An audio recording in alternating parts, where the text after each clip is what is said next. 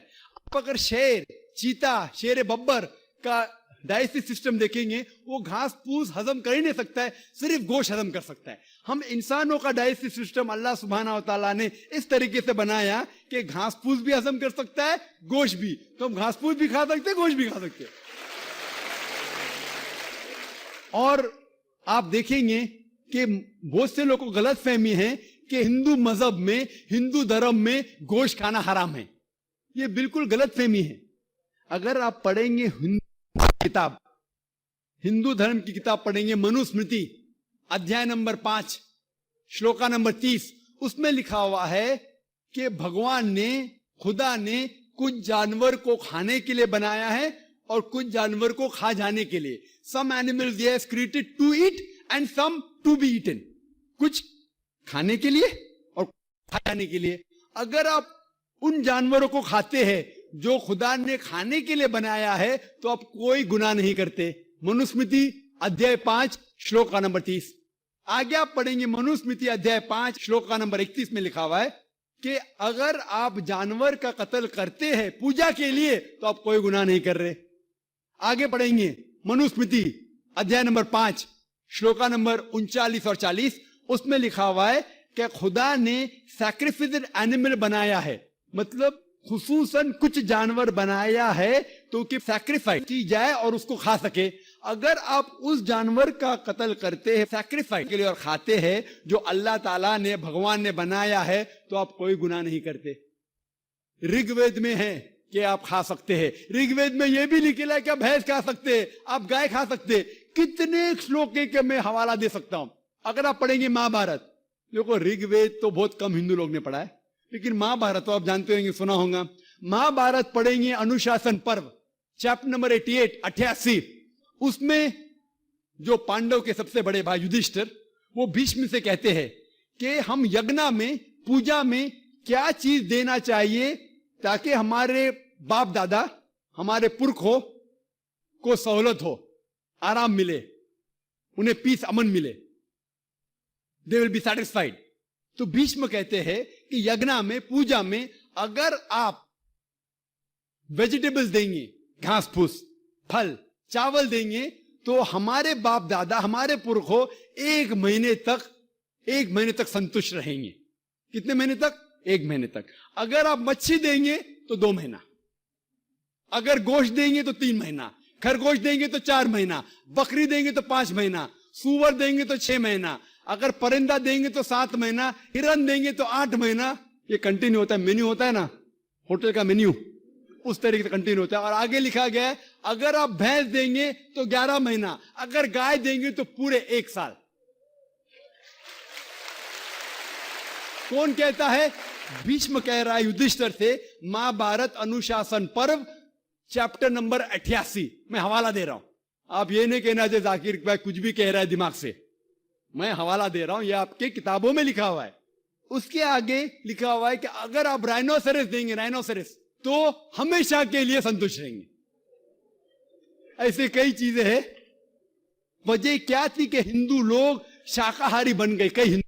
اس کی وجہ یہ ہے کہ کئی ہندو لوگ اہمسا کی طرف جا رہے تھے, وہ باقی مذاہب سے متاثر ہو کے. مثال کے طور پہ جینزم میں ہے کہ آپ کو جانور نہیں کھانا چاہیے, اور اگر ان سے پوچھیں گے کیوں نہیں کھانا چاہیے تو وہ کہتے کسی بھی جیو کی ہتیا کرنا غلط ہے. اور بھائی صاحب بھی منڈی ہلا رہے, میں بھی اس کو مانتا ہوں. اگر کوئی بھی انسان بنا کسی جیو کی ہتیا کیے جی سکتا ہے تو میں نمبر 1 ہوں گا, number 1. Doctor Zakir Naik number 1 ہوں گے, کیونکہ میں ڈاکٹر ہوں, میں جانتا ہوں. لوگ کہتے کہ جانور کو کھانا مطلب جیو کی ہتیا کرنا. یہ پہلے زمانے کے اندر جب سائنس ٹیکنالوجی نہیں بڑھ چکی تھی تو اس ٹائم لوگ شاید اسے مانتے تھے. آج سائنس ٹیکنالوجی بڑھ چکی ہے, ہم جانتے ہیں کہ ایون جو پلانٹس ہے, جو پھل ہے اور جو پودے ہیں, ان کے پاس بھی جان ہے. تو آپ کی لاجک فیل ہو گئے. ابھی جب ہمیں یہ پتا چلا کہ پیڑ پودے اور پھل کی بھی جان ہے تو لاجک میں ذرا تبدیلی آ گئی. ابھی لوگ کہتے ہمیں پتا ہے کہ پیڑ پودے کی جان ہے, لیکن پیڑ پودے کو درد کا احساس نہیں ہوتا. ٹھیک ہے بھائی, یہ پہلے کی بات ہے. آج سائنس بڑھ چکی ہے, ہم جانتے ہیں کہ پیڑ پودے کو بھی درد ہوتا ہے, وہ ہنس بھی سکتے, وہ رو بھی سکتے, ان کو بھی درد ہوتا ہے. لیکن یہ الگ بات ہے کہ وہ جب چلاتے ہیں ان کی چیخ ہمارے کانوں تک سنائی نہیں دیتی, کیونکہ انسان صرف 20 سائیکل سے لے کے 20,000 سائیکل پر سیکنڈ تک سن سکتا ہے. اس کے اوپر اس کے نیچے انسان سن نہیں سکتا. کیونکہ ہم پیڑ پودے کی چیخ نہیں سن سکتے, اس کا مطلب یہ نہیں کہ ہم ان کی ہتیا کر سکتے. ایک شخص تھا جو مجھ سے بہت بحث کر رہا تھا, وہ ذاکر بھائی میں مانتا ہوں کہ پیڑ پودے کی جان ہے, پیڑ پودے کو درد ہوتا ہے, لیکن یہ جانور کے 5 سینسز ہے, 5 سمجھ ہے, یہ پیڑ پودے کے 2 یا 3 کم ہے, صرف 3 سینسز ہے. تو اسی لیے جانور کو قتل کرنا بڑا گناہ ہے, پیڑ پودے کو قتل کرنا کم گناہ ہے. تو میں نے کہا کہ مثال کے طور پہ بحث کے لیے مان لو آپ صحیح ہے, فار سیک آف آرگومنٹ, بحث کے طور پہ مان لو آپ صحیح ہے. تو میں نے ان سے کہا آپ کا اگر بھائی پیدا ہوتا ہے گنگا اور بہرا, 2 سینسز لیس, نہ وہ سن سکتا ہے نہ بول سکتا ہے, اس کے بعد اگر وہ بڑا ہونے کے بعد کوئی آ کے اس کا قتل کرتا ہے تو آپ جا کے جج سے کہیں گے می لارڈ قاتل کو کم سزا دو کیونکہ میرے بھائی کے 2 سینسز کم تھے.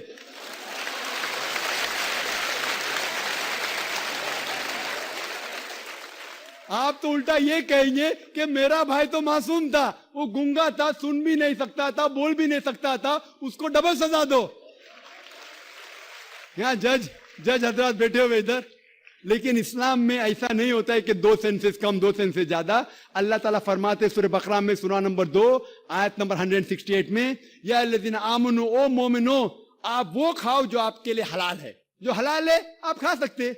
آپ جو سانس لے رہے بھائی صاحب, سانس لے رہے, آپ کو پتا ہے کہ millions of germs are dying. یہ جراثیم جو آپ سانس لے کے ان کو بھی جان ہے. آپ اگر 5 منٹ تک سانس نہیں لیں گے آپ مر جائیں گے. ہر منٹ میں آپ ہتیا کر رہے ہیں, آپ کو پتا ہے. لیکن یہ جو جانور ہے, پیڑ پودے ہے, جراثیم ہے, یہ عالمی بھائی چارے میں نہیں آتے. ان کا قتل کرنا عام طور سے حرام ہے. لیکن اگر آپ کو جینے کے لیے ان کا قتل کرتے ہیں اللہ کا نام لیتے ہوئے کہ ہم ان کو قتل کر رہے ہیں, تو یہ گناہ نہیں ہے. لیکن صرف ہمارے نشانے بازی کے لیے اگر میں کوئی جانور کا قتل کرتا ہوں وہ حرام ہے. لیکن کھانے کے لیے اگر میں جانور کا قتل کرتا ہوں یا پیڑ پودے کاٹتا ہوں کھانے کے لیے, تو یہ اسلام میں اجازت ہے. جو جانور کی اجازت ہے, جو جانور حلال ہے اس کو آپ کاٹ سکتے ہیں کھانے کے لیے, بازی کے لیے. تو آپ دیکھیں گے عام ہندو کے جو ہے نا عالمی بھائی چارے, اس کے اندر پیڑ پودے بھی آپ کے بھائی ہے, جانور بھی بھائی, جو اسلام میں نہیں. اسلام میں عالمی بھائی چارے کے لیے ہر انسان آپ کا بھائی ہے, بھلے امریکہ میں ہو, انڈیا میں ہو, UK میں ہو, کالا ہو, گورا ہو, وہ آپ کا بھائی ہے. لیکن جانور آپ کے بھائی نہیں ہے. لیکن جانور کا بھی حقوق قرآن اور حدیث میں دیا گیا ہے. لیکن جو جانور کی اجازت دی گئی ہے کھانے کے لیے ان کو ہم کھا سکتے. ہو پہ جواب آپ کے لیے کافی. آپ نے یہ کہا کہ پیڑ پودوں کو یدی ہم کھاتے ہیں تو کچھ سنائی دینے کی آپ نے بات کہی تھی, لیکن ہم ایسا تو کر ہی سکتے ہیں جن بچوں کی ہمیں چیخ یا کسی بھی چیخ سنائی دے رہی ہے اس کو رونے سے روک سکتے ہیں. دوسرا, جو چائنا میں نوجات ششو کھائے جاتے ہیں, یدی کوئی اسلام دھرم کا انویائی ان کا اللہ کا نام لے کر یدی کھاتا ہے تو کیا یہ اچت ہے وہاں کھائے جاتے ہیں؟ اسلام میں اس طریقے کی اجازت ہے؟ بھائی صاحب نے سوال کیا کہ کیونکہ بچوں کی جو چیخ سنائی دیتی تم چپ کر لے, سنائی نہیں دی تو کیا کریں گے. اور انہوں نے سوال پوچھا کہ چائنا میں بچوں کا گوشت کھایا جاتا ہے, وہ بالکل حرام ہے. جیسا میں نے کہا صرف ان جانور جن کی اجازت ہے وہ جانور کا گوشت آپ کھا سکتے. انسان کا گوشت کھانا تو بالکل حرامی ہے. کس کا بھی نام لو, کس کا بھی نام لو, اللہ کا نام لے کے سور بھی کھانا حرام ہے. جو جانور کی اجازت ہے وہی جانور کھا سکتے ہیں. اور کوئی بھی جانور نے, بھلے آپ اللہ کا نام لو یا نہ لو, اللہ نے جب اجازت دی نہیں تو نام لے کے کیا فائدہ. اور آپ کا جو پہلا سوال تھا کہ بچوں کی چیخ سنائی دیتی تو چپ کرتے ہیں, نہیں سنائی دی تو کیا کریں گے. اگر بچہ گونگا ہے تو کیا کریں گے, آپ اس کو دودھ نہیں دیں گے.